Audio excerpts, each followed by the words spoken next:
Welcome to the Game Week 2 players to watch. First up, it's Mohamed Salah. Liverpool's new signing got his Premier League campaign off to a strong start, providing 1 goal and 1 assist during the 3-3 draw with Watford. The attacking midfielder drew a foul in the area to win a penalty for his team, moments before finishing a simple tap-in after a ball from Roberto Firmino. Salah was directly involved in 26 league goals for Roma last season, scoring 15 times himself and providing 11 assists during his 31 appearances. The 25-year-old was ranked second in Serie A for assists last season, behind only Jose Callahan, while his goals tally was beaten only by Lorenzo Insigne, amongst Serie A midfielders. In Game Week 2, Liverpool host a Crystal Palace side that looked shaky on their first outing under Frank de Boer, conceding 3 goals in a defeat to newly promoted Huddersfield. Next up, it's Steve Mooney. The Huddersfield forward marks his debut appearance with 2 goals to see his side take all 3 points from a 3-0 win over Crystal Palace.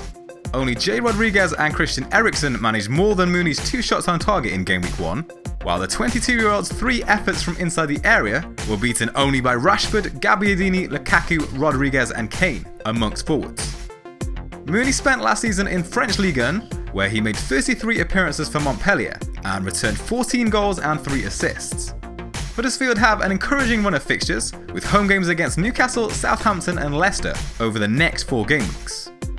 In Game Week 2, they'll take on a Newcastle side that were beaten 2-0 by Spurs last weekend and suffered injuries to 2 of their starting defenders. The next player to watch is Henrik Mkhitaryan. Manchester United started the season in style with a 4-0 win over West Ham.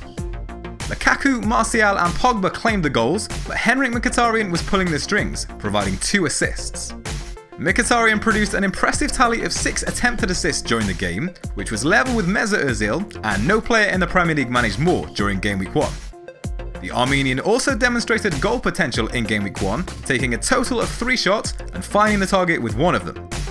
It's worth remembering that Mkhitaryan managed a tally of 11 goals and 15 assists with Dortmund prior to his move to Manchester United. With an advanced role operating with freedom behind Romelu Lukaku, the attacking midfielder looks almost certain to drastically improve on his tally of 4 goals and 1 assist in the Premier League last season. Next up for Jose Mourinho's side is an away trip to Swansea, who held Southampton to a goalless draw last game week. The Swans conceded 29 shots in Game Week 1, which was the most in the Premier League last weekend. And the final player to watch for Game Week 2 is Ryan Bertrand. Southampton looked solid defensively during their goalless draw with Swansea last weekend, conceding just 4 attempts on goal, fewer than every other Premier League team in Game Week 1. Although the Saints failed to put the ball in the back of the net, it was Ryan Bertrand who was creating a lot of their chances. Bertrand produced 4 attempted assists, only Romeo managed more amongst teammates. No defender managed more attempted assists than Bertrand in Game Week 1, with only Patrick Van Aanholt able to match the English left-back. In Game Week 2, Southampton faced a West Ham side that were unable to trouble Manchester United last weekend, suffering a 4-0 defeat. The Hammers produced just 1 shot on target last weekend, only Swansea managed fewer.